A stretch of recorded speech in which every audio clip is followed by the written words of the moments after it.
हाँ बाबा आवे में दिक्कत ना भइल का रास्ता में कोनो दिक्कत ना। एड्रेस तो पता तो बताइए देले न सीधा आगे नहीं यही के बानी लड़का के दादाजी। अच्छा ठीक बा आ इनका जो संपत्ति बाटे सब इनकरे बा। यहाँ से जहाँ तक नजर हुआ जाए नु ओने का और बैल चाहे पीछे बैल सब यही के बाटे। बाकी के तरुआ अब बात विचार कैला से मालूम हो ही जाई।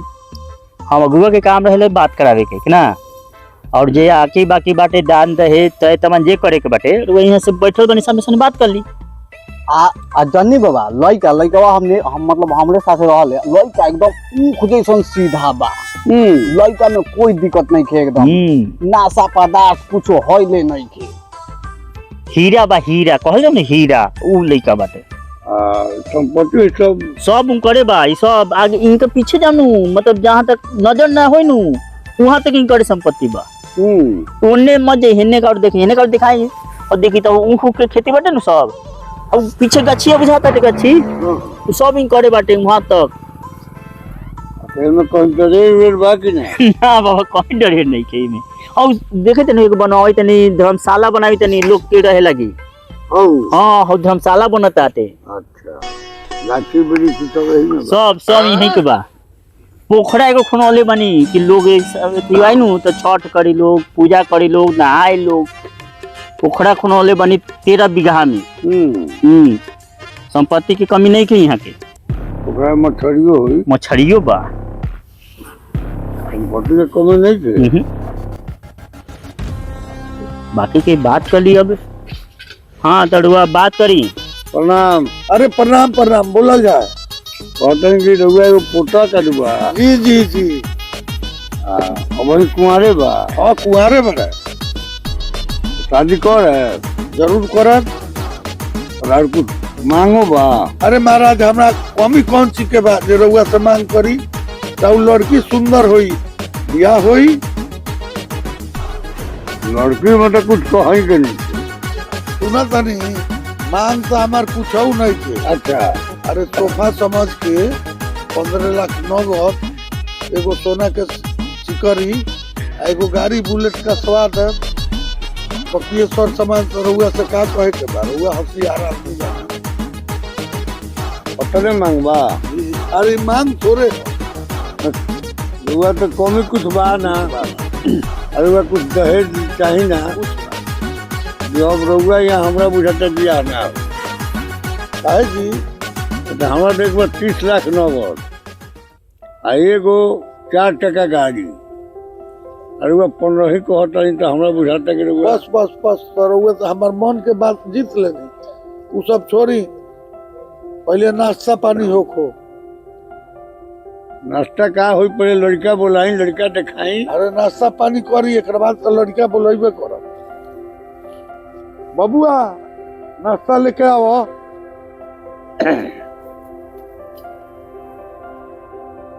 वो लोग नाश्ता करी धरी आदमी पर दूधू को बा धरी रवो धरी। अरे मारा सोचत का थी चाचा जी रवो धरी था खाई दूधू को एगो हम हई खाई थी हम कौन कौन रवो खाऊं। ई राउर के हुआ धरी आखिर जानो ना ई भतीजा हई। हां हमार नाम कमलेश बा गरीब परिवार से हमनी के। राउर नाम कमलेश जी और बड़का भैया के नाम कुबले। हां कुबले वो तो बड़े आदमी नंबर 1 बानी संपत्ति के अतना ना बनाई बा। आ जो रुआ नाश्ता करौनी हो वैसा नाश्ता तो हाथ में हमरा यहाँ के डोमो चमार न कराओ तो। महाराज नाश्ता हाँ अरे हमनी बड़े आदमी हैं। अच्छा अपना बर्तन में रहुआ लोग के मुंह लगवा दी पहले पहले यही से हम हाथ में नाश्ता चलवानी हो रहुआ लोग खाई का कहे के का कहता रोकी ना भाई पानी पिए तो तनी जलपान करी पानी पी गिलास में ले मिले अजूरी से पिए ला पड़ी पी अजूरी लगाई अजूरी से पिए। हां जी भाई मान गनी प्यारे आदमी के खानदान से यही होती भाई पुरानका रहुए है। हां यही से अपना बर्तन में मुंह लगाओ के ना कि देत रहुआ उनके यही से हाथ में नाश्ता चलो। चली छोड़ी झटापट पर हाथ लगाई जा पी पानी ना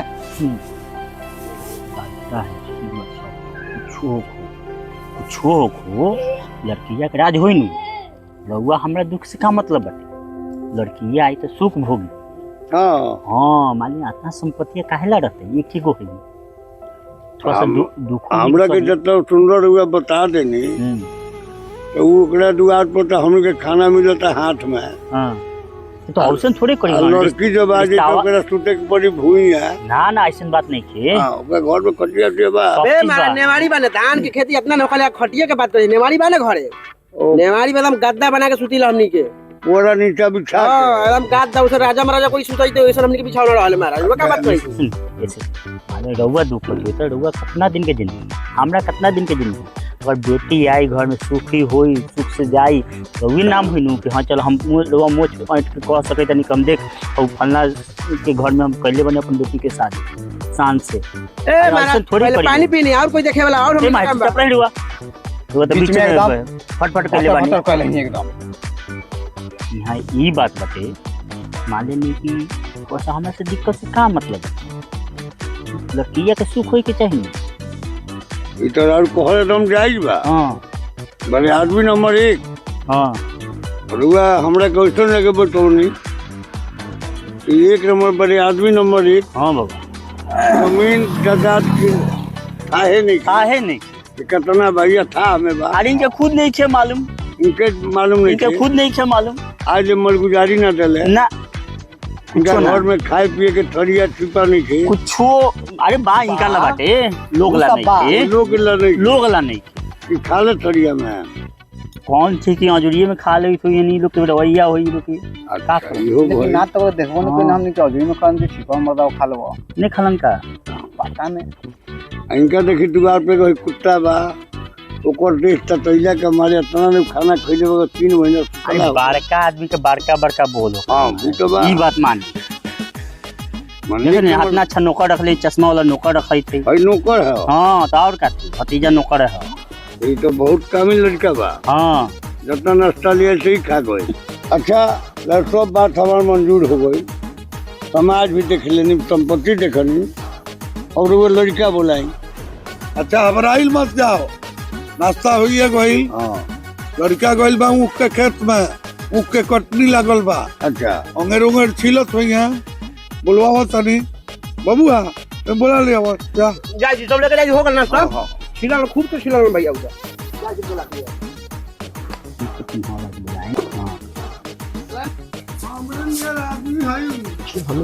ओकर के दाम बचावे छै ने ओकर कोई घाट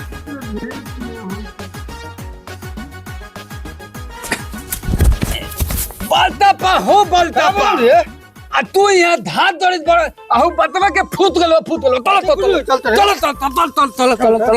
चलो एथने हो बता देखो ने ए फूट गले पेटो में फटै थे पेटो में एग्री सेटिंग खाली बुरबक बहुचट कहेंगे देखो ने तक साले दिया देखो ने सब मुतै थे रे तेरा दिया बोलो रे तो यही चल से आज ले बहुत बकलर कहीं का शादी ब्याह होता ओ बतपा दोइए मुतले तो पीछे में है मुतले तो बतवा हम बीते में है ताए मुतले देखो ने यही सुबह तो शादी ब्याह ने देखो ने हो बतपा देखो ने देख बकलर कहीं ए भैयो रे चाचा कहल मरी जरूर ये मारा मनंदन खड़ी बरे दूर पर अगुआइल हो चल आई चश्मा पहन चल तो तनी बढ़िया से अगुआइल दूर पर चल भैया तो गोर लगे प्रणाम करिए ठीक बानू मारा मनंदन खई खेला हम गर्दा से ठीक बानू हां चल चल प्रणाम करिए अगुआ के देख लो एकरा के तूहे बिगाड़ के रख ले बड़ा दादा आओ अरे हदल ते महे बियाले की मुतल ते महे बियाले अरे चुप रे साहब एकरा के कहि दे कि बिगाड़ के रख देले ए दादा तू मलैत बालो दुआर पर अगुआइल बरस आई भैंस का बैल के बारे में पूछे लगले उठ खराब एकरा के चाचा समझाई वही घड़िया कि हल्ला उधर कुछ मत करिए मारा मंत्र मत खेलिए आके वो बतिया लगा प्रणाम कर सब लोग के जाके प्रणाम कर प्रणाम खुश रहो का नाम बता तू नहीं खते नहीं हमला ते पूछे बलो ने तने दले तो हमला दादा ते पूछलो वो पढ़ल बड़ो हां कता ना भोई तरावे जाइत रहिनु तो वही तरवाहा विद्यालय में पढ़त रही। हाँ पढ़िला भोई तरावे जाइत रहिनु तो आनी बाली में पढ़त रही। लदना ते माई पढ़ा ले वही में तीतली दे वाले पीतली दे वाले बी को तो रोज खाइला। हट तो लोट के खो चाहे सोट के खो तोरा यह बियाह न करे और तो वही करता रहो। चले बाकर तोरा लड़का की हमने के लिए बुला के काय खिसिया के बैठ क्या बैठे जी बैठ पहले खिसिया बैठ।